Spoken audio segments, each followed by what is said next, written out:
Hello, everyone. Tonight we are standing well hiding just beyond the edge of a shallow, ancient floodplain. The moonlight leaks through fern canopies and silver streaks, and the air hums with tiny insect wings that haven't changed shape in 150 million years. You're crouched between the knees of a half-sleeping hadrosaur, the kind with a cranial crest that hums like a flute when the wind hits it right.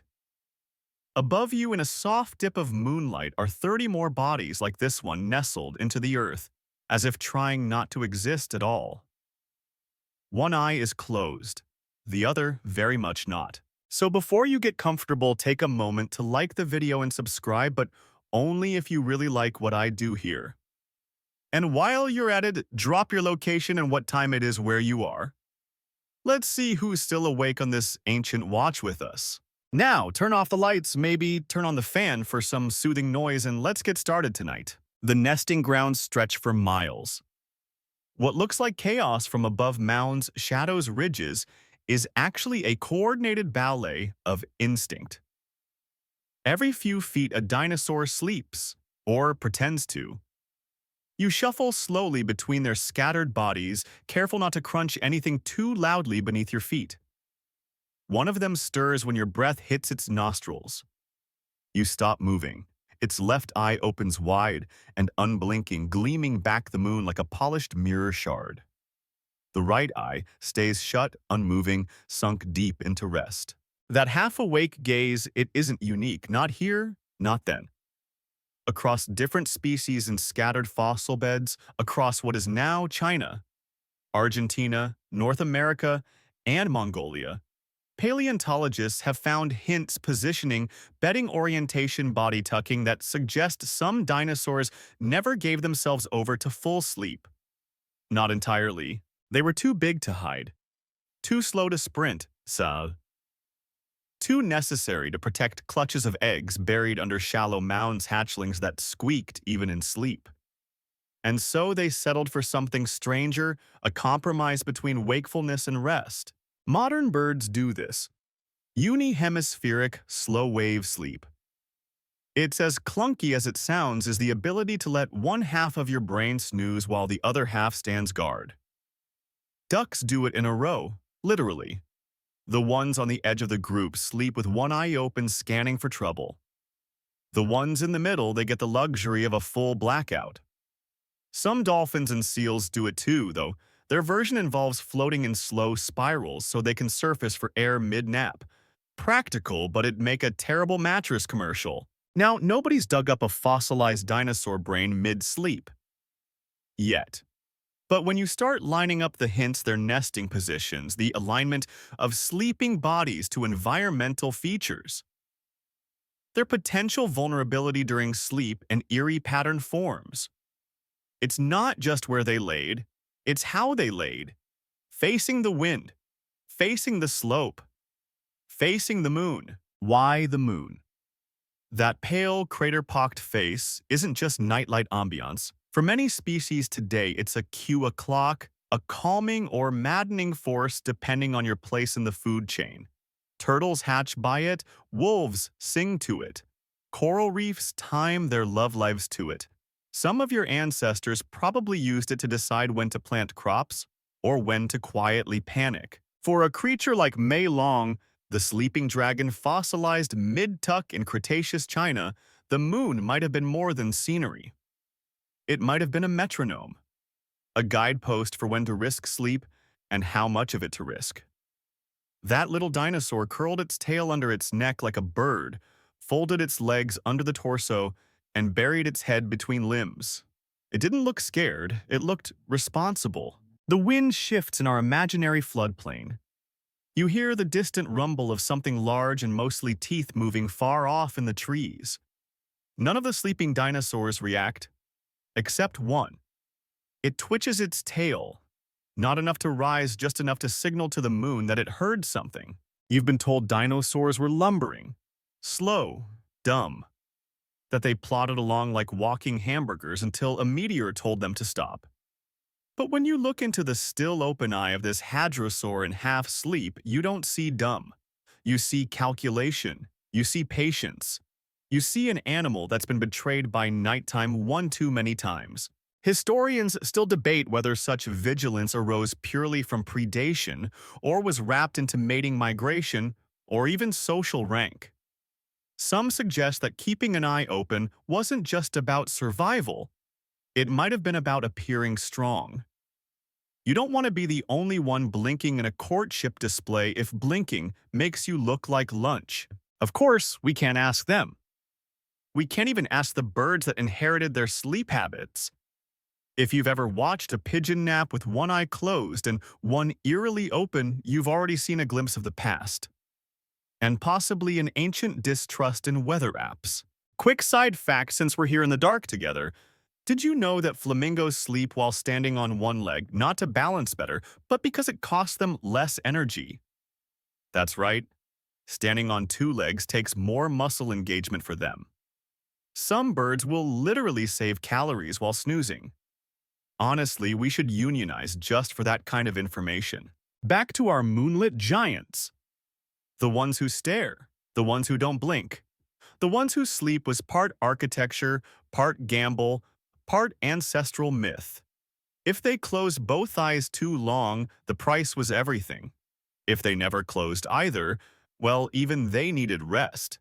Even ancient bones wore out. You shuffle closer to one of them now. Its eye doesn't follow you. You think for a moment it's finally asleep. But then it exhales, slow, measured, purposeful. That sound isn't relief, it's calculation. This one has made peace with partial sleep. And so must you. You wake to the sound of breath, not yours.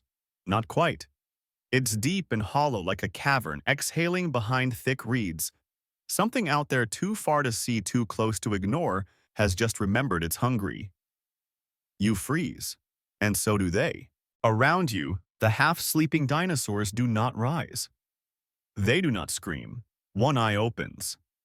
The other stays sealed in that brave ancestral delusion of safety. One foot shifts. Not to run, just to confirm it's still attached. You feel like the only one not in on some ancient agreement. Don't react. Don't panic.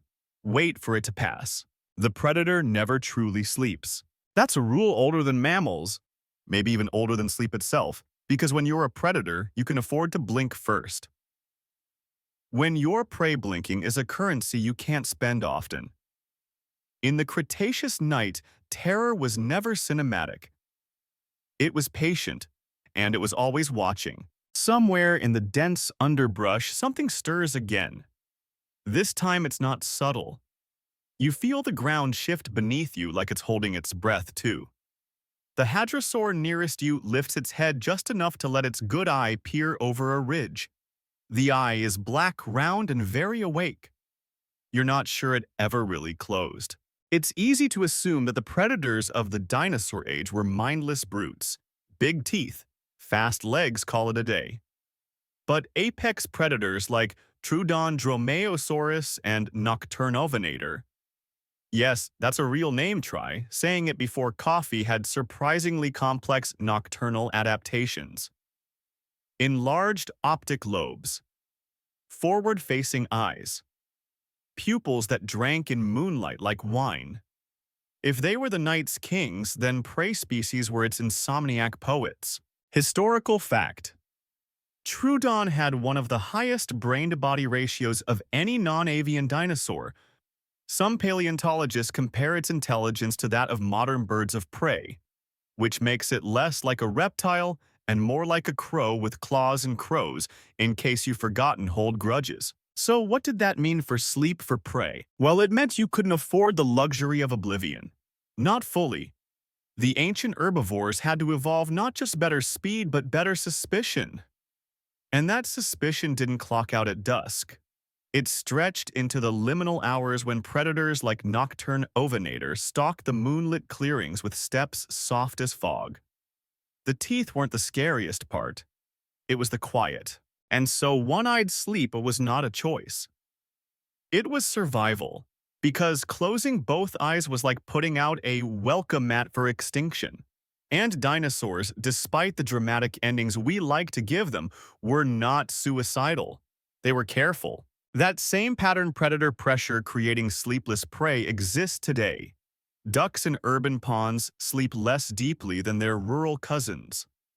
Seals resting on land sleep more lightly than those in water. And humans? Well, studies show that even modern people sleep more shallowly their first night in a new environment. It's called the first night effect. Translation: if you sleep with one metaphorical eye open in a hotel room, you're not paranoid. You're just an unwashed vertebrate clinging to ancestral dread. Historians still debate whether these defensive sleep behaviors evolved solely in response to nocturnal predation or whether they served social purposes too. Was one eye open for the predator or for your jealous neighbor? Were there herd politics embedded in the rhythm of your naps? No one knows. But if you've ever faked sleep at a slumber party just to hear what people said about you, congratulations, you are biologically consistent with the Mesozoic era. Odd fact of the night: there is a species of jellyfish, Cassiopeia, the upside-down jellyfish that seems to sleep even though it has no brain. Scientists discovered this by observing decreased pulsing behavior and slower response to stimuli at night. So technically a creature with no central nervous system sleeps harder than you do. Back in our ancient Moonlight, the predator inches closer. You still can't see it, but now you hear a low hooting bark. Not a bird, not quite a reptile. Something that hasn't yet been named and probably shouldn't be. The sound drips through the underbrush like oil. You feel a weight settle on the back of your tongue. The dinosaurs around you do not scatter. They don't rise. One flips its tail lazily in the dust like it's drawing a circle around itself. Another exhales into the ground, the sound thick with humidity and boredom. And that's when you realize they're waiting for the predator to move first. They are listening for direction, for slope, for speed. If it charges, they will know. If it stalks, they will wait. The only unacceptable choice is panic. And there it is, a ripple in the leaves, a flicker of shadow. And just like that, it's gone. Not because you blinked, but because it did. The predator, after hours of testing the edge of the herd, has lost interest. Or changed targets. Or maybe it saw your flashlight of a heartbeat and thought, nope. The hadrosaur beside you shifts its weight again. It does not sleep, but it releases the breath it's been holding for 10 million years. You do too. This was the agreement of ancient knights, eyes open until threat passed. Body still. Soul patient, nothing dramatic, just layers of quiet survival. And here's the kicker. That behavior might have shaped us too. Our distant mammalian ancestors were mostly nocturnal during the age of dinosaurs. That's why we have decent night vision and a weird distrust of creaky floors. The predator's presence, even in absent-shaped vigilance, into our bones. You're not scared of the dark.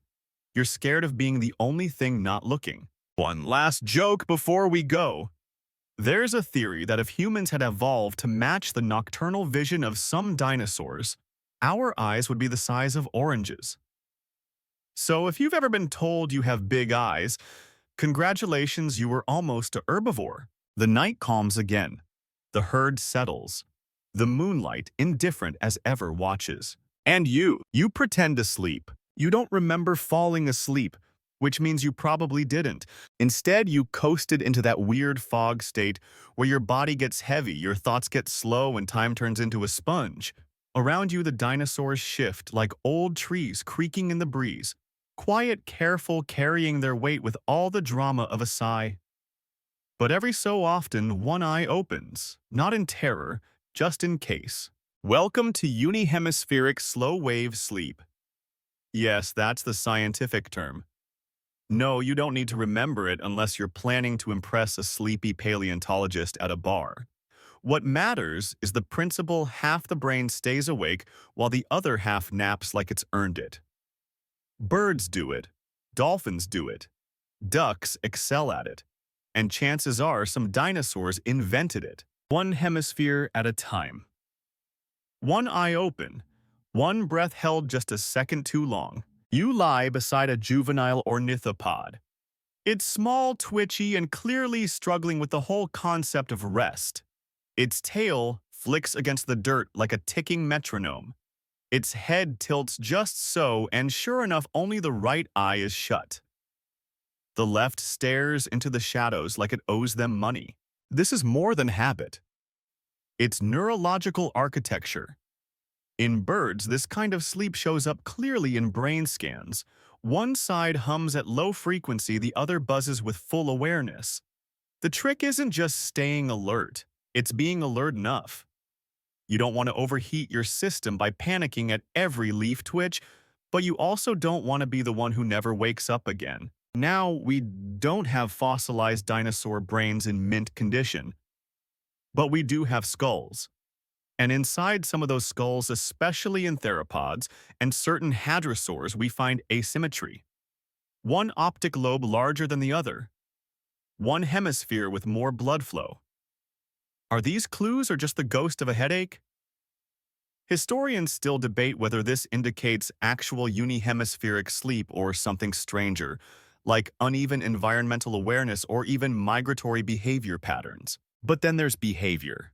And behavior fossilizes too, sort of. Take Mei Long, that sleeping dragon fossil curled up like a croissant in Cretaceous dust. It wasn't sprawled out like a sunbather. It wasn't twitching like prey in REM. It was tucked head beneath wing-like forelimbs, tail wrapped, tight limbs folded. The posture screams controlled sleep, but if you look close, you wonder, was one eye still open when it died? Odd fact of the night, some birds can literally choose which eye to close depending on where danger is. Left eye shuts when a trusted friend is nearby. Right eye closes when no one's around. That's right, they assign emotional meaning to their blinking.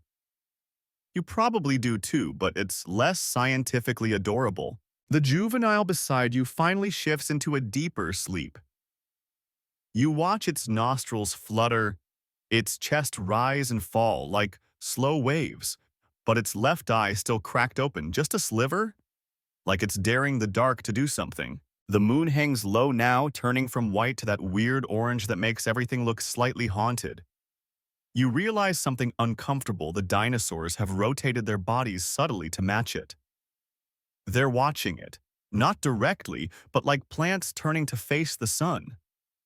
Not because they worship it, because they respect it. There's a theory, half respected, half scoffed, that unihemispheric sleep evolved not just because of predators, but because of celestial cues. Birds navigating long distances use the stars. Some crustaceans time their molts to moon phases. Why not dinosaurs? It's not about mysticism, it's about rhythm. A predictable sky is a survival manual. If a creature learns that full moon equals more visible predators equals don't sleep too deep. That's not superstition. That's software. Written in instincts, installed across generations. Of course, historians still debate whether these behaviors were consciously adaptive or just coincidentally advantageous. The same way we still can't decide whether cats knock things off shelves for fun or because they're testing gravity in case it changed overnight. You blink. Or maybe you don't. Your body is trying to mimic them now, learning the trick of staying mostly still, mostly asleep, mostly safe. It's not pleasant. It's not relaxing. It's survival on a dimmer switch. And then you hear it. Not a growl, not a snap. A yawn. A theropod not far off yawns so wide you can hear its jaw creak. The sound is soft, honest. The kind of noise you'd only make if you knew no one was watching, which means it thinks the coast is clear, or it's lying. That's the thing about predators. They might sleep with one eye open too. Not because they're afraid, but because they're greedy.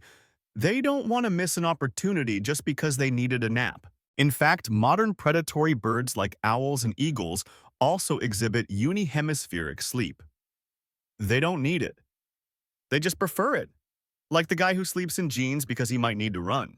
You try again to rest. Just one hemisphere, just one eye. Your thoughts wander. What would it mean to never fully sleep? To never fully wake? to live a life in limbo, drifting between action and reaction. Maybe you've already been doing that for years. Maybe this isn't new. Here's your third joke. If your dating life could be described as one hemisphere, always on alert, congratulations. You are evolutionarily consistent with a sleeping hadrosaur. And just when you think the night has run out of surprises, you hear it, a low rhythmic hum. Not dangerous, not mechanical, just harmonic. The crest of a nearby parasaurolophus vibrates like a wind instrument humming softly in its sleep. It's not random, it's a signal, maybe reassurance, maybe echolocation, maybe dreaming out loud. Whatever it is, the juvenile next to you sighs and finally closes its second eye. You don't, but that's okay. One hemisphere at a time. Something is whispering, not in words, not in any language, but it's steady low and stitched into everything. You tilt your head not out of curiosity, but out of necessity. The whispering isn't in the air, it is the air. It travels through the ferns, the trunks, the dirt, the bellies of the sleeping dinosaurs around you. It pulses like the breath of a planet that never agreed to go silent. You've wandered into a forest that never stops whispering. Here, sound isn't just the background noise, it's architecture. The way branches creak, the way distant waters slap against stones, the way insects thrum like overworked violins. It all means something. And when you're a creature whose survival depends on detecting danger before it roars, you don't sleep through whispers. You evolve to interpret them in your dreams. One eye opens. You don't know whose it is. Maybe the ankylosaur behind you, maybe the juvenile that's finally closed both eyes but hasn't dared to unclench its toes. Either way, someone else heard it too. The whisper changed pitch. That's all. Nothing roared. Nothing moved. But the soundscape hiccuped, and that's enough to stir a species that spent millions of years memorizing what normal should sound like. Historical fact. Many modern animals, including elephants and cassowaries, communicate using infrasound frequencies too low for humans to hear.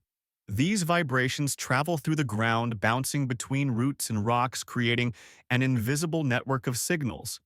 There's evidence that some dinosaurs, especially the larger ones with hollow crests or air sacs, did the same. Their nighttime world wasn't silent, it was coded. So imagine sleeping in that forest. Imagine trying to sleep.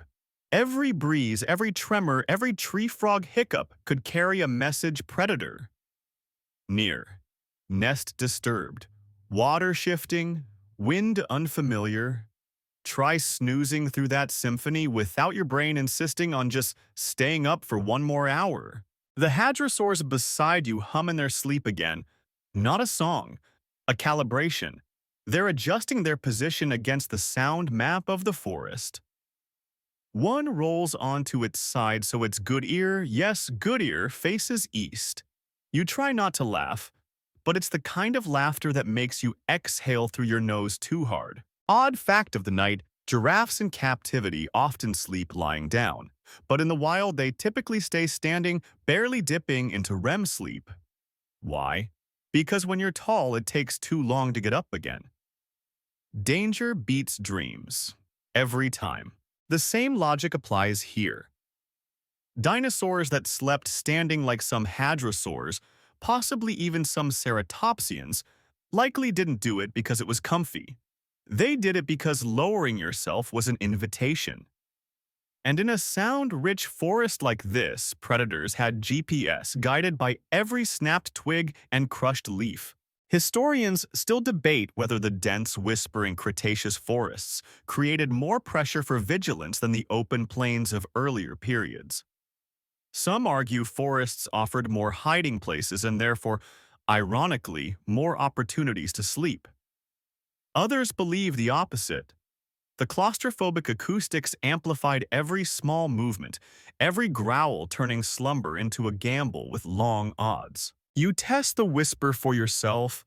You close your eyes and breathe like the trees do, slow, deep, filled with bark and mildew. And suddenly you hear more. Not just sounds, but changes in sound. A gap where chirps should be. a tremor that runs diagonally across the soil. You don't know what made it. You just know that it's new. And here new means probably wants to eat you. You open one eye, not because you're scared, because you're evolved. You think of modern birds sleeping on tree limbs. One eye closed, one open brain split like a pair of walkie-talkies. One tuned to dreams, the other tuned to threat. In high-noise environments like jungles or coastal forests, they reduce the depth of their sleep. It's not ideal, but it's enough. They nap in loops, recharge in fragments. You glance at a small theropod roosted on a low branch, something feathery, something jittery. Its feathers twitch in pulses, maybe with breath, maybe with thought. You know it's asleep. You also know it's listening. If the whispers shift too suddenly, it'll launch into the air before its dreams finish loading. There's a joke buried here somewhere. Something about how even 90-million-year-old lizards had better boundaries than Yishou. At least they knew how to power down one hemisphere without checking their Stone Age equivalent of email every 5 seconds. But there's no time for that now. The whispering grows louder, not because the forest has changed, because you've started to understand it. You're not just hearing the forest, you're remembering it. Or at least the part of your body that's still 70% jellyfish is remembering how to be a tuned-in organism. The whisper becomes a rhythm, a pulse, not dangerous, not safe, just alive. And that's when the silence hits. Not total, not sharp, just wrong. A single beat is missing, like a skipped note in a lullaby. Every creature around you flinches just barely. The feathers twitch. The ankylosaur's tail scrapes the ground. The parasaur's head tilts. No eye opens. But no one's really asleep anymore. The forest, that great chorus of prehistoric rustles and clicks, has paused. Something has entered that does not belong. Maybe it's wind from the wrong direction. Maybe it's a predator that learned to step in sync with tree frogs. Or maybe it's a meteorological hiccup, a pressure drop that only a hadrosaur's skull knows how to detect. Whatever it is, the uni-hemispheric sleepers begin to sway slightly, like grass in wind, like soldiers waiting for orders they hope don't come. You hold your breath, not because you're scared, because this is the ritual. You've joined a million-year-old orchestra of half-sleep and whole awareness. You are no longer a spectator. You are a node in the whisper network. And it's, comforting. Weirdly, yes, because here being alert is normal. Suspicion is rest. Sleep isn't surrender. It's listening with your body turned off. And so the whisper resumes, fainter, different, but enough to close one eye again. You wake, no. You resume to something brushing your shoulder. Not claws, not fangs, feathers. Soft, warm, and entirely unbothered by your human nervous system. A juvenile theropod half your size and twice your confidence has parked itself next to you like you've always been a log worth leaning on. Its head tucks sideways, tail curls, and one glossy black eye blinks at you once. Just once. Then it closes, only one of them. Feathers, scales, and fractured silence. That's the texture of this world. Feathers. Those light, heat-trapping marvels of prehistoric fashion weren't just for show. Long before they became peacock plumes or penguin wetsuits, they served a more ancient purpose, quiet. A feathered body makes less noise than a scaly one. Less noise means better sleep. Or, in most cases here, better half-sleep. You glance around. The forest still hums its strange lullaby. The ground still crackles with hints of movement. But in this patch of leaf-draped stillness, the dinosaurs are robed in silence. There's an old fossil, a dromaeosaurid with faint impressions of feathered arms wrapped around its own body. Not just feathered for flight, but feathered for folding. A soft wraparound like a bird hugging itself. Think of it as the original weighted blanket. Historical fact. In 2011, paleontologists uncovered a fossil in China known as Eutyrannus huali, a feathered tyrannosaur roughly the size of a bus. Its feathers weren't for flying. They were for insulation regulating temperature in colder climates, but also very possibly muffling movement. You don't stomp through a whispering forest without a bit of fluff. Here's the odd twist: scales didn't vanish. Plenty of dinosaurs still wore them armored up in plate-like formations or ridged stripes, especially the big ground huggers, like ankylosaurs. And those folks, they didn't fold, they braced. A nearby ankylosaur shifts slightly. Its body doesn't curl. It lowers its front half and slumps into its own built-in tank.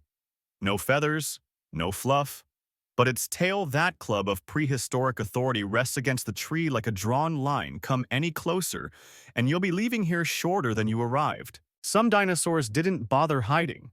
They were the threat. Still, it raises the question, how did posture relate to how dinosaurs slept? Well, let's imagine you're a squishy little theropod light, fast with predator-shaped eyes and a warmth problem. You'd tuck, wrap your head under your arm, hide your belly. Feathers keep your core warm, your limbs close, and most importantly, your noise level low.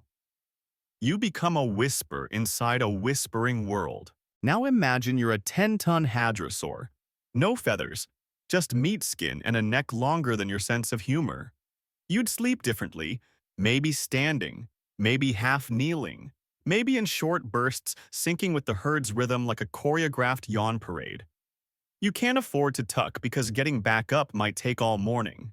Historians still debate whether the presence of feathers in certain species encouraged deeper sleep due to better insulation and stealth, or whether it created problems of overheating in warmer climates, thus encouraging shorter, shallower rest. In other words, was fluff a sleep aid or a sweat trap? You don't have the answer, but you're sweating. A little. You shift your position and the juvenile beside you leans harder against your side. Its feathers aren't like a sparrow's. They're thicker, looser, more like down jackets from a time when fashionable meant didn't die. There's a strange intimacy in watching something sleep, with the part of its brain still watching you. That one open eye doesn't blink. You wonder what it sees. Odd fact of the night. Birds experience REM sleep just like humans, and some even show signs of dreaming. Zebra finches, for example, rehearse their songs while asleep. Their brains fire in the same patterns they use when awake, like sleep karaoke with no audience. Did dinosaurs do that? Were they humming crests and warning calls in their dreams? And what about those without feathers? A stegosaur, not far off, half-shadowed, sleeps on its side belly, rising and falling like a rolling hill. Its skin, thick and textured like cracked leather, doesn't seem suited for stealth, but maybe that's the point. No one attacks a sleeping stegosaur unless they want to limp for eternity. Sleep posture here is less about concealment and more about statement. Go ahead, I dare you. And so even posture becomes language. Some dinosaurs curl, some brace, some stand, some dangle tails like fishing lines across the moss. Each decision whispers something into the soil. You feel it again, the forest's heartbeat.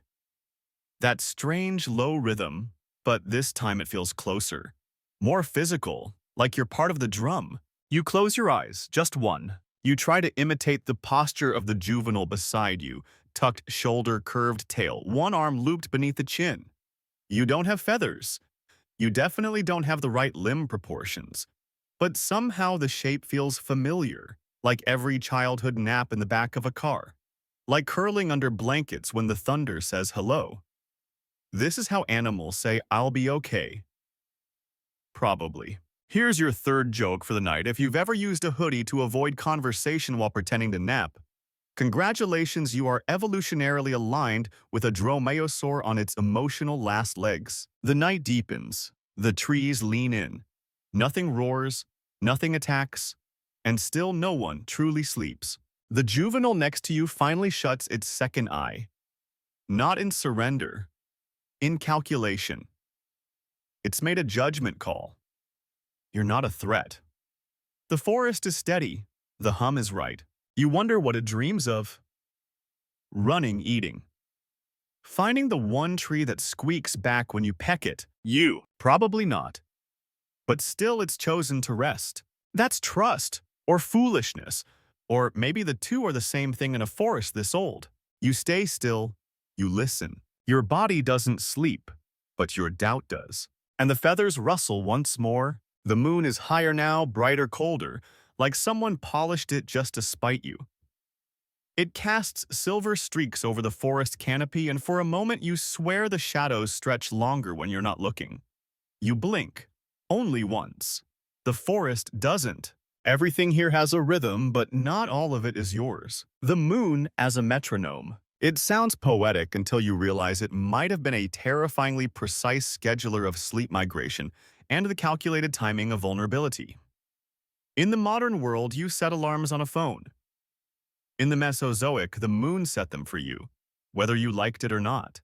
A nearby parasaur shifts in its sleep or something close to it. The tilt of its head moves into shadow, but its eye glints just barely in the moonlight. Open, closed. Hard to say, but its posture, one leg tucked, chest resting lightly on a mossy slope, follows a pattern. You've seen it repeated across multiple individuals. Facing northeast, toward the lunar rise. Coincidence?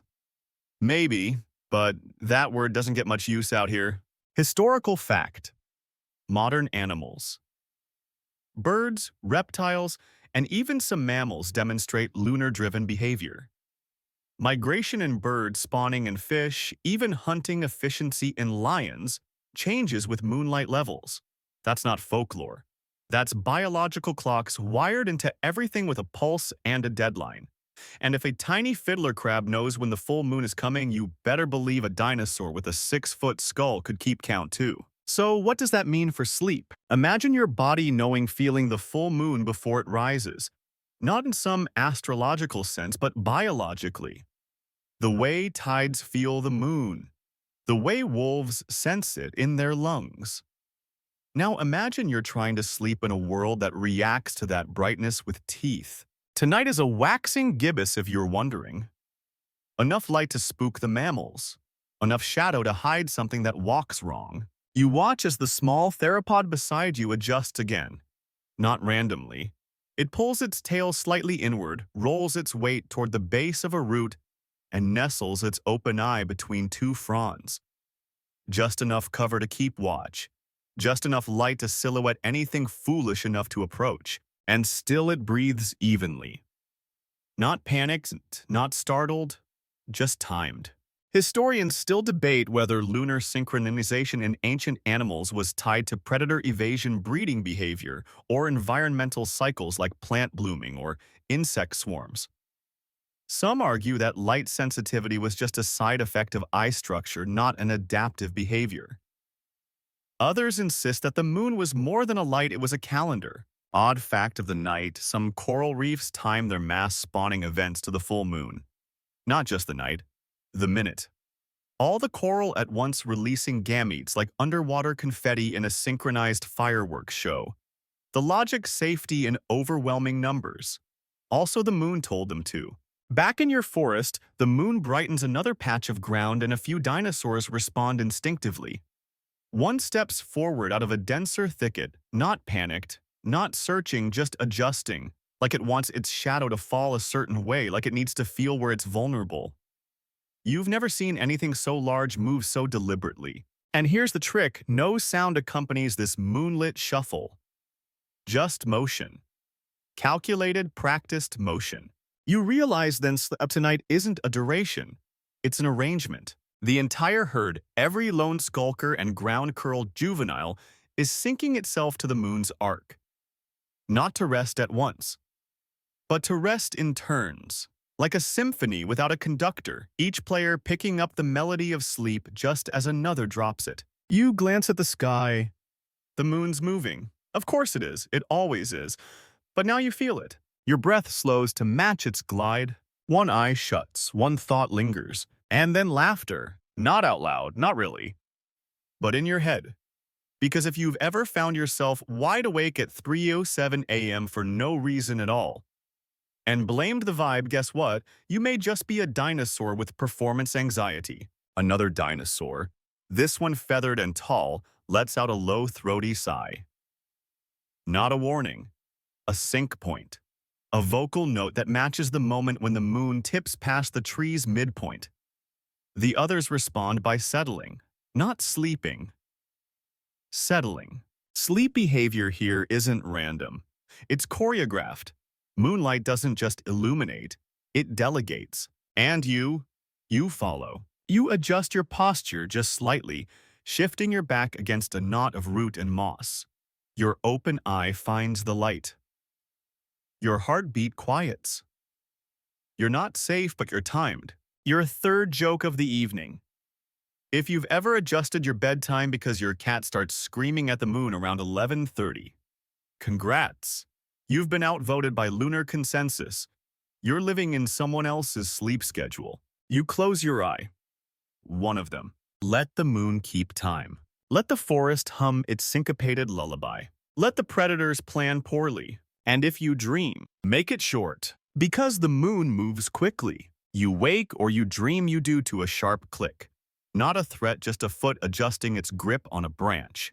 Above you, perched in the crook of a high ancient tree, a feathered creature swivels its head almost all the way around and blinks. One eye, just one. What owls inherited. The eye doesn't blink again. It just watches through the leaves, through the moonlight, through you. It isn't a dinosaur. Not anymore. It's a bird, but it hasn't quite forgotten. You've come to the edge of time now, where one story becomes another. Where claws become talons. Where scales become flight feathers. Where the rule of sleep, never entirely, never both eyes, is passed on like a treasured paranoia. This bird is small, dark-feathered, unimpressed by your presence, and its left eye never leaves you. Modern birds have carried some of the strangest behaviors of their ancestors into the air. Unihemispheric sleep. Still active, rotating their sleep based on social position. Absolutely. Sleeping mid-flight with one hemisphere? Well, kind of. Historical fact. Great frigate birds have been recorded sleeping in 10-second bursts while flying over oceans. They switch hemispheres, sometimes shutting off half their brain while the other steers the body. That's the kind of multitasking that makes your inbox look like a toy. Some scientists believe early birds, those who had just barely shaken off their dinosaur roots, may have pioneered these sleep habits in trees and cliffs long before they took them into the clouds. Up here, you're safer from ground predators, but you're also exposed. You need to hold on. Balance. Keep one eye on the sky, and sometimes one eye on the moon. You shift your gaze toward another tree. Perched high in the branches is something bigger, sleeker, still feathered, but heavier than any bird you know. It doesn't flap. It perches like it owns the branch, like it grew the branch. Its eye glows faintly in the moonlight. Open, always. Odd fact of the night swifts have been observed sleeping on the wing for months, spending nearly all their airborne lives mid-air, including resting. They don't need to land unless absolutely necessary, which in a world where landing gets you eaten is a perfectly reasonable lifestyle choice. The feathered dinosaur in the tree doesn't stir. But below, one of the juveniles on the ground glances up. Not out of fear, out of respect.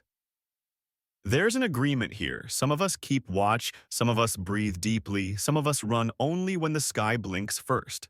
Birds today maintain that vigilance in subtle ways. Ground-nesting birds in open environments sleep lighter than their forest cousins. Ducks, as mentioned earlier, rotate their sleeping eye depending on whether they're in the center or edge of a group. Crows roost with scouts on the outside. Penguins nap while standing because they know what happens when the ice shifts. Historians still debate whether birds evolved this half-brain sleeping because of direct predator pressure or as an outgrowth of their complex social lives. Is one eye open because of lions, or because Brenda the bird will definitely steal your mate the moment you go into REM? The owl above you hasn't moved in over 10 minutes. Its eye hasn't even twitched. You whisper, Are you asleep? It doesn't answer, which is fair. It doesn't owe you that kind of intimacy. You think about your own sleep, how hard it is to relax in a new room, how hotel pillows feel like accusations. Maybe your ancestors didn't evolve to sleep in comfort. Maybe they evolved to appear to sleep convincingly while every sense strained quietly for bad news. And yet, here's the joke: birds, for all their vigilance, still dream. They show REM activity. They twitch. They mutter. Some even change posture mid-dream as if replaying flight or drama or remembered wind. There are zebra finches that dream in song, and when they wake, they sing what they rehearsed. Which begs the question, what did dinosaurs dream? You imagine a half-sleeping theropod under a fern twitching its tail in rhythmic pulses mimicking a chase that never happened.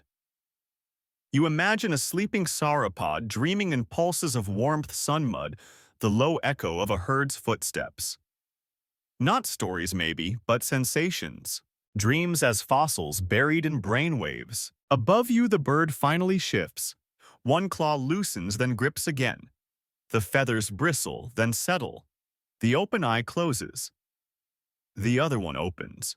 Switching hemispheres. It's her turn to rest, his turn to watch. You blink, slowly, and you begin to understand this wasn't just about sleep. It was about roles. In the ancient world, someone always had to be listening, even if that someone was only half there. You shift your own position. Your back presses against bark, your own eyelids feel heavy. You try it, one eye shut, the other watching the sky. It feels not normal, but right.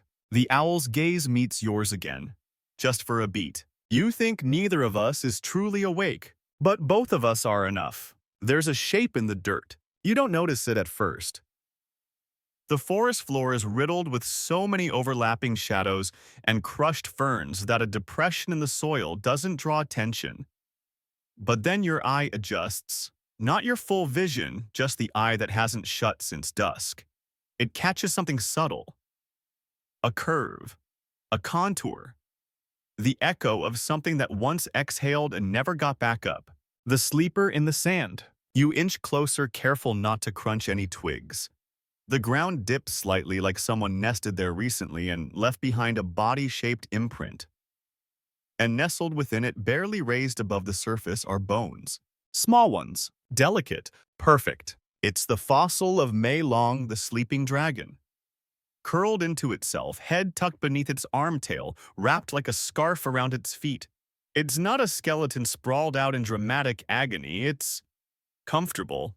Or it was. This pose isn't a coincidence. Historical fact. Mei Long was discovered in China in 2004, preserved in a sleeping position so vivid it looked like a statue mid-nap. Paleontologists found more than one.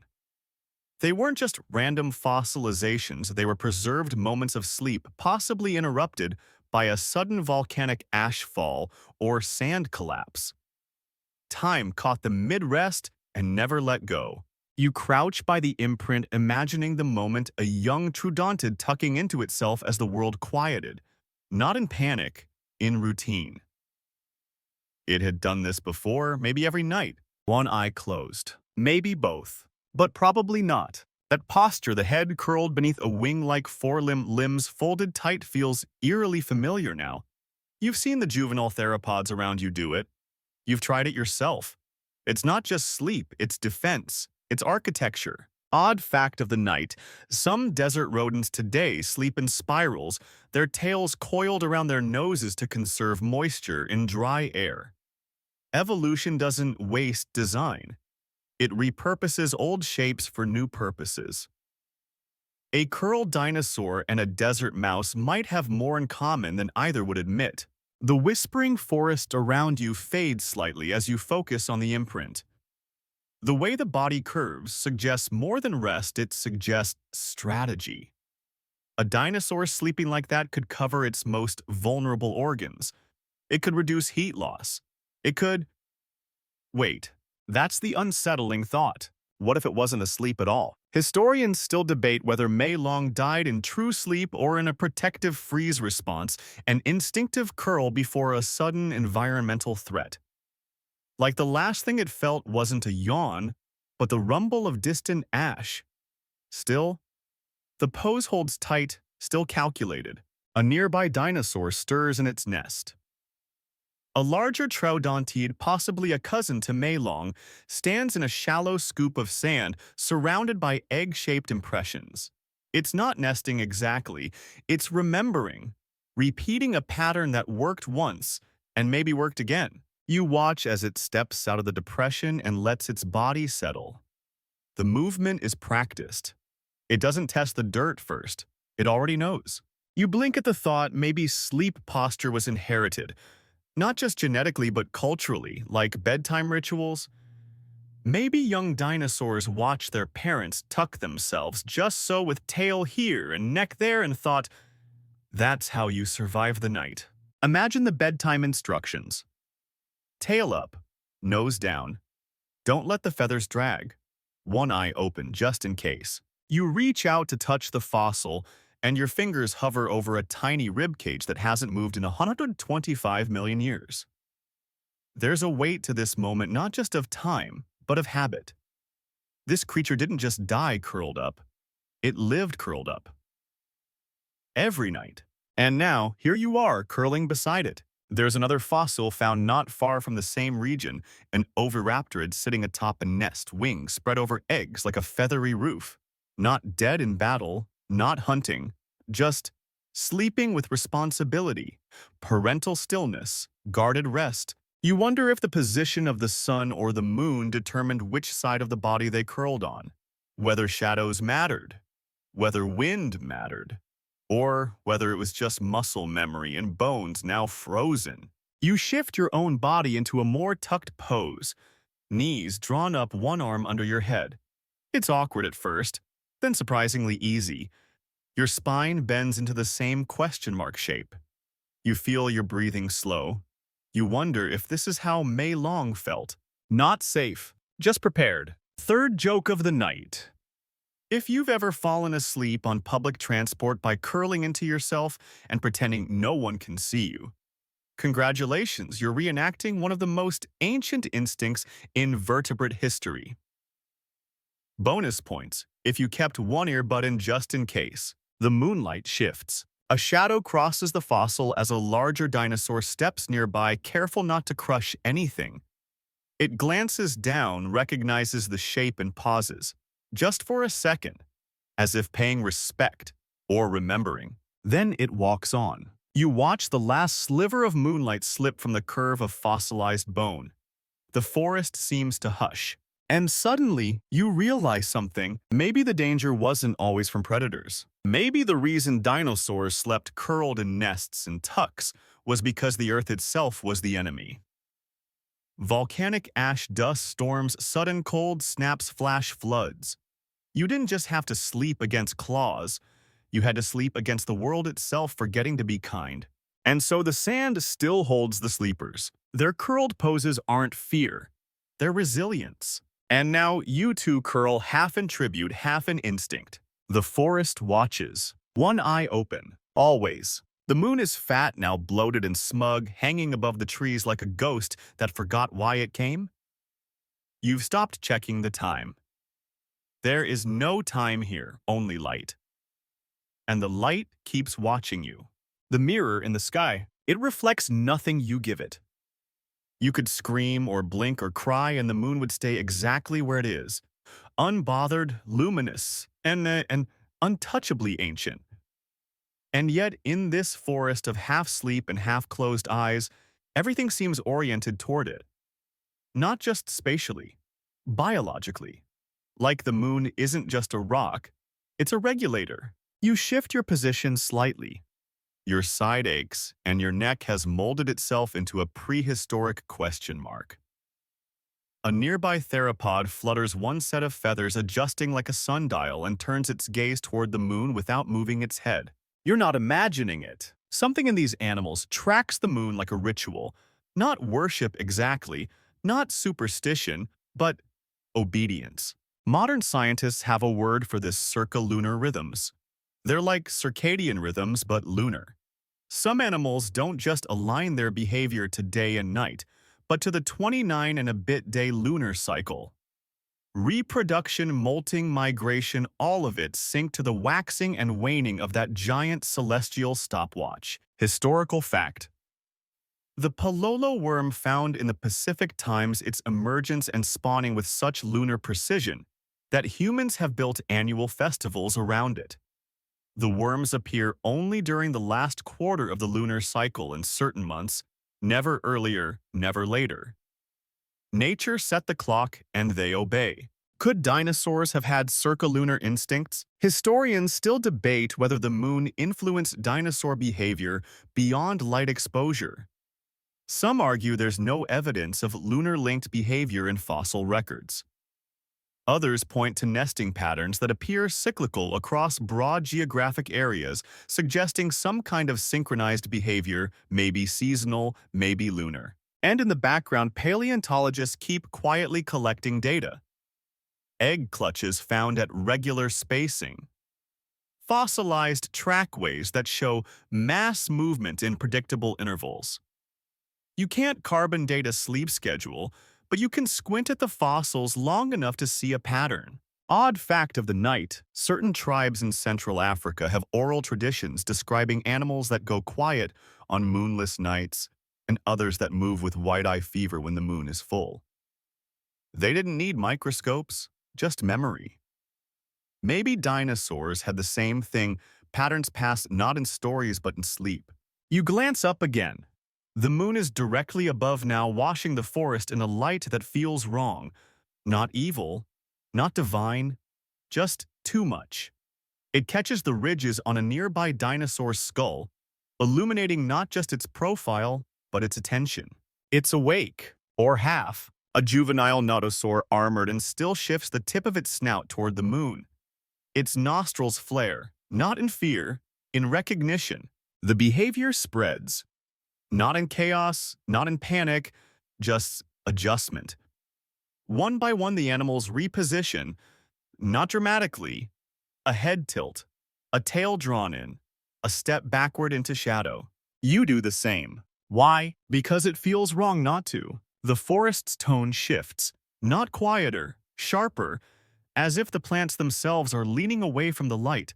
A moth flutters by, crashing against your shoulder like it's trying to hide in your hair. Something is off. But the dinosaurs, they are ready. Third joke of the night. If you've ever rearranged your entire room at 2 a.m. because the moonlight made your coat look like a ghost, congratulations, you are biologically unqualified for this ecosystem. The mirror in the sky doesn't give back your reflection. It shows you the world as it really is, colorless, sharp-edged, and ancient. It erases softness. It erases warmth. But the creatures here, they don't need warmth, they need rhythm. And the moon provides it whether it's welcome or not. Some paleontologists speculate that night vision in dinosaurs, especially in the troodontids and dromaeosaurs, may have relied on the moon. Not just for movement, but for behavior. Some eyes don't just see the moon, they react to it. Pupil dilation hormone spikes aggression avoidance. That's not just sensitivity. That's choreography. You remember how earlier the herd rotated, adjusted their rest like a pendulum. Now, you see the same thing happening again, only faster.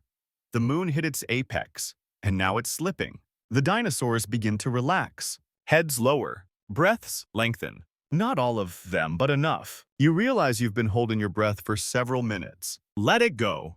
The moon has passed. Its spell, if you want to call it that, is fading. One of the smaller theropods' fluff ball tail and twitchy neck lets out a soft trill.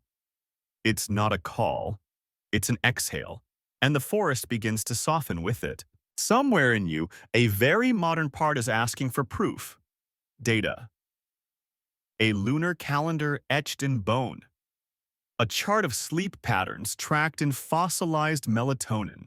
You won't find one, but look around. The creatures have returned to rest. The moon is no longer above, it's beside. Less of a god now, more of a neighbor, one you respect. 1. You survive. You lie back again. The leaves are cool beneath your spine. One eye open, the other heavy. Let the mirror rise and fall. Let it count the time for you. It's your reflection you fear the most. Not in water, not in glass. In the eye that never blinks. The eye that always reflected. You're staring into one now across a shallow creek bed where moonlight pools like milk, where the trees lean just slightly out of the way. A dinosaur stands there, not moving, not breathing as far as you can tell, just watching you. One eye, open, black, glossy, and disturbingly calm. You blink. Slowly. It doesn't. This isn't threat posture, it's recording posture. The kind of look you'd get from someone who's already figured out how this conversation ends and is just waiting for you to catch up. It's an eye designed to keep seeing even when the brain is asleep. Modern birds and reptiles show all sorts of adaptations for night vision, tapetum lucidum, for example. That shiny layer behind the retina that reflects light and improves night sight. Cats have it. Crocodiles have it. Some deep-sea fish have versions that literally sparkle. But most birds, no tapetum. So, what about dinosaurs? Historical fact fossil evidence from sclerotic rings. Those bony eye structures found in some dinosaur skulls can tell us quite a bit about their visual capabilities. Studies suggest many theropods had eyes shaped for low-light sensitivity. Enlarged pupils, big lenses, wide fields of view. Predators that could see better than you ever could even on your best day fully caffeinated. And those rings, they tell us something else too. Some dinosaurs may have had eye structures asymmetrical between left and right. A suggestion, just a whisper, that one eye might have been optimized for vigilance, while the other was tuned for depth perception or light intake, or something we don't even have a name for yet. Historians still debate whether these anatomical differences indicate true asymmetric sleep or were simply variations across individuals or species. Some argue the differences are exaggerated by fossil compression.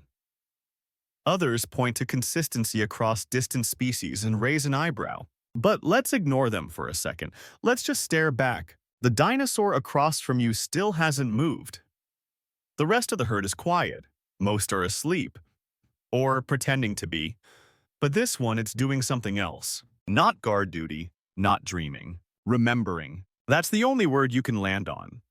The way its eye glints under the slipping moonlight, there's a depth to it. As if you're not being watched but archived. Odd fact of the night. Some squid, despite being boneless blobs of anxiety, have pupils that rotate orientation depending on the light direction. Their eyes adapt not just passively but actively, like little optical engineers. One eye can track prey above, the other enemies below. The dinosaur blinks. Once, and you get the overwhelming sense that it's filing you away. Not as a threat, not as food, as an occurrence. You think about how some birds recognize human faces, how crows can hold grudges for years, how scrub jays remember exactly where they hid each nut, and whether another bird was watching them at the time. So what if some dinosaurs, those big-eyed, half-sleeping sentinels, did the same? What if the eye that stayed open wasn't just a lookout? What if it was a camera? That eye across from you glints again? It reflects the moon now full and heavy behind you. For a split second, your own silhouette appears in its curved reflection, tiny, fragile, out of place. You're not being seen. You're being reflected. There's a theory, fringe but elegant, that some dinosaurs use these constant reflections for social calibration. That the eye wasn't just looking outward but watching how others looked back. A kind of emotional sonar. You blinked. I didn't. That makes me alpha. You smirk at the thought. If that's true, then your dating life's been nothing but failed blink contests. The dinosaur takes one step back, still silent, still watching, but satisfied apparently. Your presence no longer requires full optical investment. The eye finally closes. The other remains open. You feel somehow more seen in that moment than in most of your adult relationships. You turn your gaze away not out of fear, but respect. Whatever that dinosaur is doing, it's older than you. Older than language. Older than planets having names. It's not sleep. It's participation. You shuffle back toward the group. The others are all still. No one raises their head. But you know they've marked the same moment. The reflection has passed. Third joke of the night. If you've ever opened your laptop camera by accident in the dark and scared yourself, you've experienced approximately 1/16th the feeling of being seen by a half-sleeping troodontid who might be judging your posture. The moonlight thins now, clouds rolling across the sky like they have just remembered how. The forest dims slightly. The shadows soften, and still the watchers watch. But not with judgment, with familiarity. This is their world, their hour. Their watchfulness is not weariness, it's homeostasis. You don't rest because you're tired. You rest because the system allows it. One eye at a time.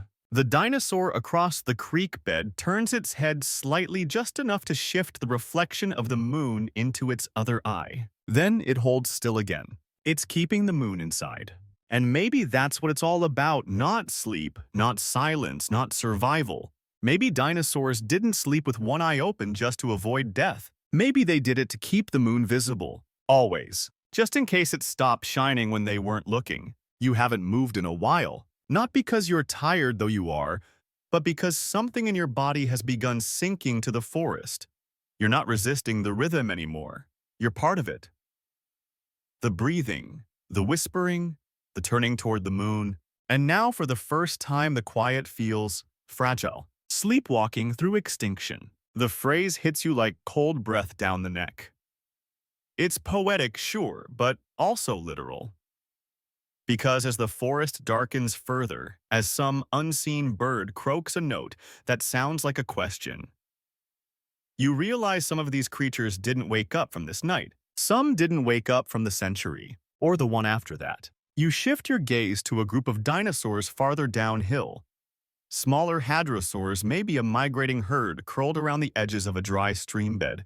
They are unusually still, more than the others. Their sleep looks deeper, too deep. You don't want to say doomed, but that's what this feels like. And not because a predator is coming. There's something larger pressing down now. Something geological. Something global. An invisible pressure in the air like a drum that never got struck. Historical fact. The Cretaceous-Paleogene extinction event about 66 million years ago wiped out approximately 75% of all species on Earth, including most dinosaurs. The leading theory blames an asteroid impact near what is now Chicxulub, Mexico. It wasn't the rock itself that killed them. It was what came after darkness, temperature collapse, atmospheric poisoning. A slow dying drawn out in geological time. Odd fact of the night, some scientists estimate the immediate aftermath of the asteroid impact blocked sunlight for up to 2 years. Global temperatures dropped, photosynthesis collapsed. Even the moon disappeared behind ash. If dinosaurs had unihemispheric sleep, if they lived through partial awareness, light-regulated rhythms, and calibrated night watching, then losing the sky wasn't just a climate shift. It was the loss of sleep itself. Imagine trying to survive when your brain's clock can't find the moon. When your half-sleeping eye stares into a sky with no shape, no color, no reassurance. Some dinosaurs adapted for sleep by moonlight. Some perhaps navigated through darkness by reflected lunar phases. But in the ash-thick world that followed, those eyes were blind. Historians still debate how long certain dinosaur lineages survived after the impact. Some argue weeks, others centuries. Fossil layers suggest that isolated populations may have lingered, adapting, retreating, trying to shift their patterns. Some even speculate that changes in behavior like rest timing, feeding during twilight instead of daylight could have been last-ditch adaptations. But you know what partial sleep doesn't do well? Total unpredictability. You need rhythm for it to matter. You need contrast light and dark, safety and threat, night and morning. If everything becomes the same gray horror show, your instincts stop knowing when to rest. You're not sure why, but you picture a young dinosaur walking across a volcanic plain blinking one eye at a moon that isn't there. You imagine it curling up in the dust, still tucking its tail, still pretending the danger is the old kind, the kind with teeth. And you imagine it never waking up. Some of the most intact fossilized sleeping postures like Mei Long or the oviraptor guarding her eggs are found in layers associated with volcanic ash. Sudden burial, not slow starvation, not fleeing, just paused, as if extinction wasn't a stampede. It was a bedtime story that got interrupted. You look around again. The herd is quieter than before. Even the watchers have softened. Their one open eye still gleams, but with less sharpness. Like they know the moon is fading now and it's not coming back for a while. Your breath catches just a moment, because you realize you haven't heard a single predator sound in hours. Not a growl, not a branch break, nothing. It should be a relief. It's not. Even the night's teeth have fallen asleep or died. Third joke of the night. If you've ever made it to 3:45 a.m. and realized the raccoons in your alley have stopped screaming, don't celebrate. It just means you're the loudest thing now. The clouds thicken. The moon is gone again, this time completely. The darkness is whole. You shift in place and feel something cold brush your arm maybe, or ash. The air doesn't tell you which. One of the small dinosaurs beside you shivers. Not violently, just enough for its feathers to puff. The movement startles the others, who rustle like paper bags before settling again. But none of them open both eyes. There's something beautiful and horrifying in that. Even on the edge of disappearance, they keep the ritual. The sleeping posture, the tucked tail, the one open eye. Maybe they didn't know they were going extinct. Or maybe they did. And they just didn't want to go fully asleep when it happened. The trees creak, not from wind, just from remembering how. You close one eye. The other scans the canopy. No light, no movement. Only stillness. Sleepwalking, you think? Sleepwalking into time, into silence, into legend. Something wet brushes your foot. You flinch just a little. Not enough to be noticed. Not enough to break the rhythm. But enough to remind yourself that here, even sleep comes with a splash warning. You've made it to this marsh edge. Trees lean out over a shallow pool thick with ferns and the kind of dark water that forgets its own reflection. Behind you, the forest hums with half-closed eyes and twitching tails. In front of you, the water doesn't hum at all. It waits. The crocodiles compromise. That's what you're about to watch. There's a ripple, just one, and then a shape glides through the shallows like a secret that forgot to stay buried. You almost miss it. No noise, no aggression, just awareness. Low to the ground, eyes like marbles, half sunk, half asleep, fully patient. It's not a crocodile, not technically. It's something older, something more terrestrial, something transitional, a not quite land predator, with the eyes of someone who's seen multiple continents die and still didn't feel like moving. Historical fact. Modern crocodilians, including alligators and caimans, exhibit unihemispheric, slow-wave sleep, often floating motionless with one eye open while the other hemisphere of the brain takes a break.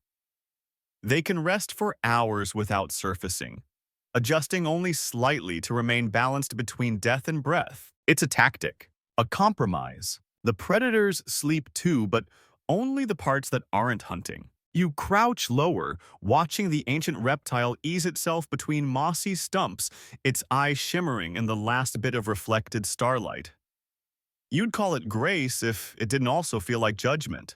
Behind you, a juvenile hadrosaur lets out a soft snort. Not alarmed, just annoyed. The swamp stinks. The reptile ignores it, because the swamp is its bed. And unlike the feathered sleepers who turn toward the moon or nestle into tucks and spirals, this one has no postural rituals. It just lowers itself into the water until only the eye remains. And that eye, still open. You don't need a translator to understand I'm sleeping, but if you touch me, I will rearrange your skeleton. Historians still debate whether semi-aquatic prehistoric reptiles had different sleep patterns than fully terrestrial species. Some argue that access to water allowed for safer, deeper sleep. Others think water created more stress because you're never just sleeping in water. You're sleeping with something. Odd fact of the night, some species of sea otters hold hands when they sleep so they don't drift apart. Cute, yes, but also a survival mechanism. Don't underestimate the power of co-regulated unconsciousness. You wonder, did ancient crocodile-like reptiles ever rest beside one another like that? Was there any trust, or did every eye stay open individually selfishly until the mud hardened around their expectations? There's another ripple, then another. A second reptile, nearly indistinguishable from the first, glides in from the opposite bank and settles parallel a few tail lengths away. Not touching, not even acknowledging, but sinking. That's the compromise. They don't cuddle, they don't tuck, they align. You glance between the two, both eyes open. But you know at least half a brain in each is somewhere else. That's the trick. These creatures aren't waiting to sleep after the danger passes. They're sleeping through it with enough alertness left over to bite you if you interrupt. It makes you rethink the notion of peace. Here, peace isn't stillness. It's the balance between open eyes and closed intentions. You shift slightly, dipping one hand into the marsh. The water is warm, then cold, then warm again. Like something brushed past you, just deep enough not to be seen. You don't flinch this time. You're learning. That's what this is, isn't it? Not a show, a lesson. Third joke of the night. If you've ever slept through your alarm but still managed to slap your phone without looking, congrats. You've unlocked basic predator reflex mode. The clouds overhead begin to break apart just a little. A few stars peek through like shy kids at a school play. The swamp glistens again. You realize the crocodilian has rotated slightly. Not because of you, because the moon has returned. Just enough to cast a glimmer across the surface. Just enough to justify keeping that one eye open. You sit back. Let your legs dangle into the mud. Not quite swimming, not quite land. Exactly where they are. That's the crocodile's compromise. It doesn't get to rest fully, but it doesn't have to run either. The juvenile behind you settles again. It doesn't curl this time, it doesn't tuck. It just leans ever so slightly toward the water. Like it knows the compromise, too. This isn't the deep sleep of mammals. This is the slow blink of history half covered in moss. You wonder if the crocodilian dreams. Maybe it does. Maybe it dreams of the first river it ever saw, back when continents were different, and the moon was younger and fewer things had tried to name it. You don't ask. You wouldn't get an answer, but the eye stays open, just in case. The footprints don't move. They should.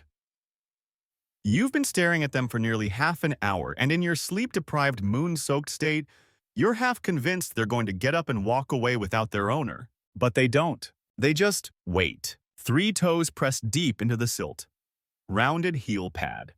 A stride frozen mid-shift like someone took a step, paused, and never resumed. Historians of stillness. That's what these tracks are. Not a chase. Not a trail. A moment. You crouch beside them, careful not to ruin the delicate edges. These aren't fossilized yet, just recent enough to be damp, but dried at the edges. Whatever made them pass through this patch just before dawn, or just before forgetting, and then stopped. Not to feed, not to flee, but to stand. Modern trackways tell stories of motion herds walking in parallel predator paths, intersecting prey. Occasional tail drag suggesting exhaustion or injury. But once in a while, researchers find something odd: tracks that begin and then pause. No prints forward, no evidence of sitting, just stillness. As if the animal froze, maybe for a sound, maybe for a feeling, or maybe for sleep. Historical fact paleontologists in Australia uncovered a series of theropod footprints in sandstone that show a sudden stop in motion, a change in weight distribution, and then no more tracks for several meters. Some believe the animal paused, perhaps to scan, perhaps to rest before resuming with a shifted gait. It's one of the earliest pieces of evidence suggesting that dinosaurs might have rested while standing. Odd fact of the night, elephants can sleep standing up for short periods, entering light sleep while remaining upright. But for REM sleep, they must lie down, which means even the largest land mammals have to choose when to truly rest. The rest of the time, they're waiting. The tracks here, 6 in total, create a rhythm. 3 steps forward, 1 partial heel, then nothing. You glance up at the trees. No broken branches, no scratch marks, no feathers, just wind, just memory. The creature didn't leap away. It didn't fall. It simply paused. And maybe, just maybe, it slept. One hemisphere, one eye, one heartbeat at a time. The idea feels absurd, but then again, so does everything here. You've seen creatures tuck themselves into spirals, sleep while floating, dream with one half of a brain. Is it really so strange that one might pause mid-step for a slow blink? You kneel by the final footprint. It's the deepest.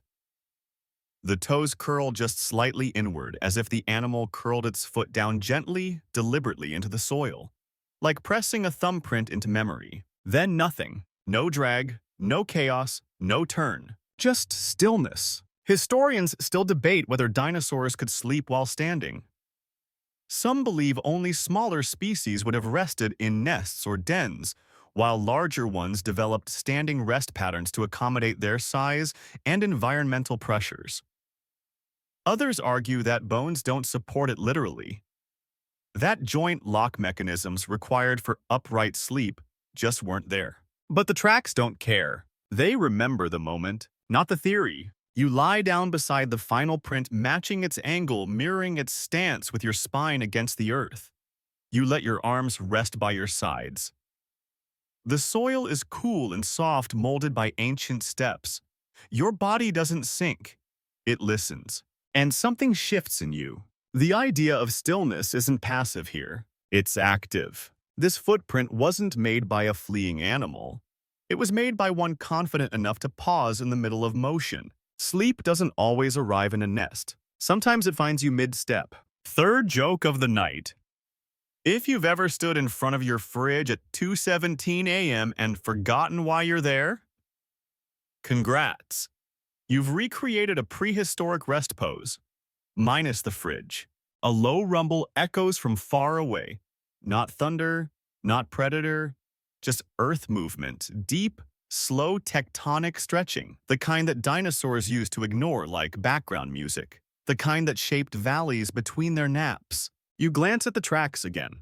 They haven't moved, but you swear the shadow of one looks deeper, not physically, emotionally, like it knows what you're thinking, that it remembers more than you do. You press your palm into the dirt beside it, not to compare size, just to say I was here too.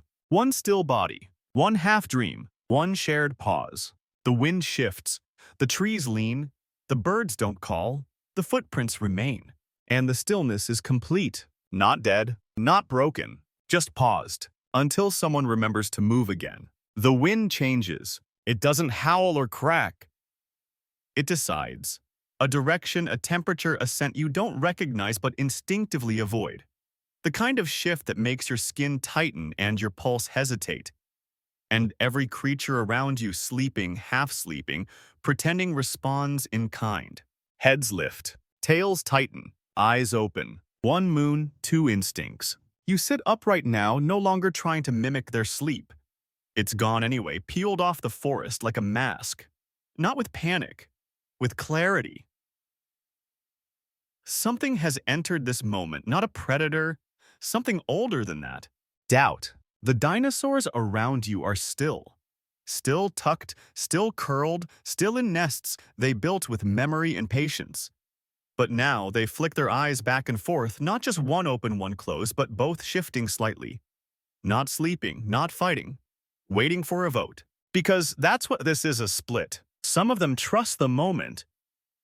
The moon is high again, no wind, no predator cries. Their bodies sink back into sleep with the practiced grace of things that have earned it.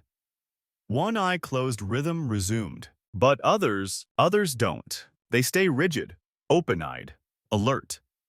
Not because something is happening, but because it isn't. That's the trap. Silence.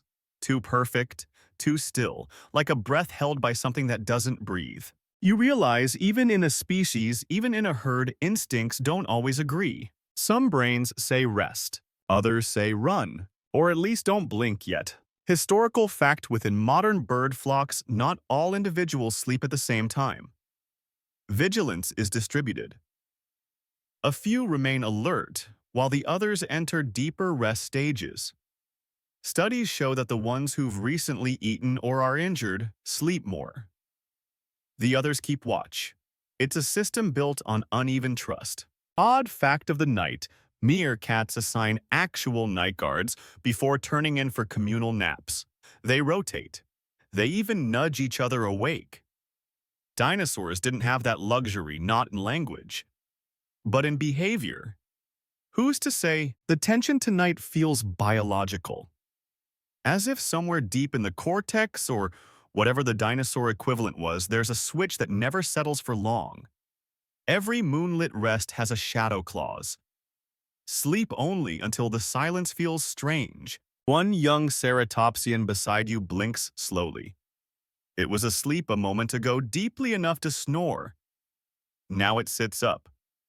Not alarmed, not even particularly interested, just aware. It looks at a nearby packmate still asleep, then at you, then at the moon, as if weighing the moon's intentions. The moon, to its credit, remains stubbornly silent. You feel the split inside your own body. One part wants to rest, the other wants to back away slowly from nothing, just in case that nothing has teeth. Some dinosaurs clearly choose one path. The watchers stay open-eyed, breathing shallow. The dreamers tuck in tighter. Both are right, and both are wrong. Historians still debate whether certain dinosaur species displayed fixed behavioral sleep patterns or adapted dynamically to environment and season. Some paleontologists suggest sleep tribes may have emerged groups within a herd that specialized in alertness or nesting behaviors. Others think that's giving too much credit to brains without complex social hierarchies. But here's what you know now. Sleep is not a neutral act. Not here. It's a vote of confidence or defiance. It says, I trust this forest. I trust this herd. I trust the silence not to end with my blood on the leaves. And yet you also know the other truth. That sleep was sometimes a luxury faked to avoid confrontation. That in ancient groups, the appearance of calm could be more useful than calm itself. Don't be the one who flinches. Don't be the one who dreams when no one else does. Third joke of the night. If you've ever closed your eyes at a party just so no one asks you to dance, congratulations, you've simulated ancient herd survival protocol. Bonus points if you peeked through your eyelashes. The moon tips slightly, not in movement, but in meaning. Its light suddenly feels indifferent. Like it's no longer watching. Like it gave you one job to rest or not, and now it's walking away with a shrug. And so the herd splits. Half tuck tighter feathers rustling like wind-stirred paper. The other half rise, slowly, silently. Not fleeing, just repositioning. Shifting the pattern. Making the silence move again. Because silence that moves is less threatening than silence that waits. You follow the half that doesn't trust. Not because they're right, but because you do not want to be the only one caught dreaming in a moment where reality refuses to confirm its mood. There's no alarm, no stampede, just a slow redistribution of sleep and wakefulness. The half that rests does so deeper now. The half that wakes does so smarter. A nodosaur brushes past you. Its eye is open. Its steps are measured. It doesn't look back. Just adjusts its posture until the angle between itself, the tree, and the moon forms a new triangle of caution. The forest breathes again, but differently now. Not a lullaby, a hum of disagreement. One moon, two instincts. And tonight, both are right. You're not sure when the moon left. It didn't flicker or fall. It simply faded behind a slow drifting curtain of cloud, the way memories go, not with drama, but with indifference. The light is gone, and with it the decision to be awake or asleep seems to have evaporated from the forest entirely. What's left is the long blink of memory, You lie back, letting your spine settle into the shallow impression you've made in the soil. It's not much of a nest, but it's warm from your body, soft around the edges. A mirror in its way to the fossilized tucks you've seen, the curled tails, the folded arms, the quiet acts of surrender etched into rock. Around you, the herd breathes as one, slow, layered, imperfect. A hadrosaur exhales through its nostrils with a sound like a sigh passed down from its grandparents. A juvenile theropod twitches in sleep eyes, rolling under closed lids. One opens, briefly scans nothing, and closes again. It trusts the rhythm. It trusts the silence. Or maybe it just doesn't care anymore. Maybe that's what survival looks like, caring less. And still, something in you stays awake. Not fear, not vigilance, just habit. There's an ache beneath your ribs now, a low throb like your lungs miss the moon. Like your inner clock is ticking against the wrong wall. You've been in this half state for hours, and something deep in your human brain wants to call it insomnia. But it's not. It's inheritance. You've walked through a night of ancient instincts, of feathers curled into weather, of one eye resting, while the other scouts meaning in shadow. You've watched dinosaurs who didn't sleep so much as strategize unconsciousness, who treated rest like a ceremonial truce. And you've learned something. That sleep once was an act of courage and refusal, a signal to others. I will close my eyes, but only because you haven't closed yours. You look up. The sky is blank. Not just dark, empty. No stars. No moon. Just a ceiling of softness where memory drifts and nothing sharp survives. And still your body hums with the moon's absence. As if it left a print inside your chest, not your vision. A rhythm with no instrument. You wonder how long this species lasted. Not the one beside you, the hadrosaur still sleep-breathing into the ferns. The behavior. The partial sleep. The eye that stayed open. Did it pass directly into birds? Did it fracture into new forms, sleepwalking seals, dreaming ducks, one-legged flamingos balanced like weather vanes? Or did it die here, curled in volcanic ash? Open eyes staring at a sky that stopped telling the truth. Historians still debate whether birds inherited this behavior through direct lineage, or if it re-evolved multiple times in species under constant pressure. Some argue it's convergent evolution, a brilliant idea that life keeps stumbling into. Others see a thread feathered thin and trembling, tying May long to mallards to penguins, to every pigeon that's ever stared at you for too long while asleep. Either way, the eye remembers. Not the whole brain, just enough. You think of your own nights now, of screens glowing too late, of checking shadows in doorways, of falling asleep on couches with one foot still planted on the floor. You laugh softly. Third joke of the night: if you've ever pretended to be asleep during a road trip argument just to avoid picking a side, congratulations, you're operating on a 70-million-year-old passive defense strategy. The forest is still now. Truly still. Not because everything is sleeping, but because everything has agreed to hold the pose. A kind of communion. Even the crocodilian in the water has closed both eyes. And maybe, just maybe, that's the first real trust you've seen tonight. You breathe in. The air smells of moss and feathers and cold ferns and things that remember better than you ever could. You breathe out. And this time, you don't keep one eye open. You let it close, because the memory is still awake somewhere. If not in you, then in them. If not in this generation, then in the next. Memory has a long blink, and it opens again when needed. So sleep, not because you're safe, but because someone else is still watching. And when it's your turn again, you'll know how to open just one eye. The night has passed, though you wouldn't have known it unless you were counting breaths instead of hours. The forest hasn't changed, only softened. The sharp lines of vigilance have blurred into something gentler, like the edge of a footprint after the rain. Dinosaurs, as it turns out, did not sleep like we do. They didn't give themselves over entirely. They couldn't. Some curled into themselves like questions never asked. Others floated half-conscious, wrapped in mud or moonlight. Some dreamed with one hemisphere, while the other waited for the forest to blink first. And you, accidental visitor, reluctant mammal, you were allowed to watch. You learned to settle without surrender.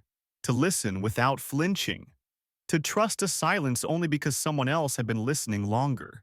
Maybe the moon was never just a nightlight. Maybe it was a reminder. A mirror hung in the sky reflecting the shape of your instincts and how long they've been here. A pulse you forgot you had. Now the trees seem taller. Not because they grew, but because you've been still long enough to notice. And though your eyes close now, both of them, you understand that the memory stays open. Somewhere, somehow, someone still remembers how to sleep with one eye on the moon.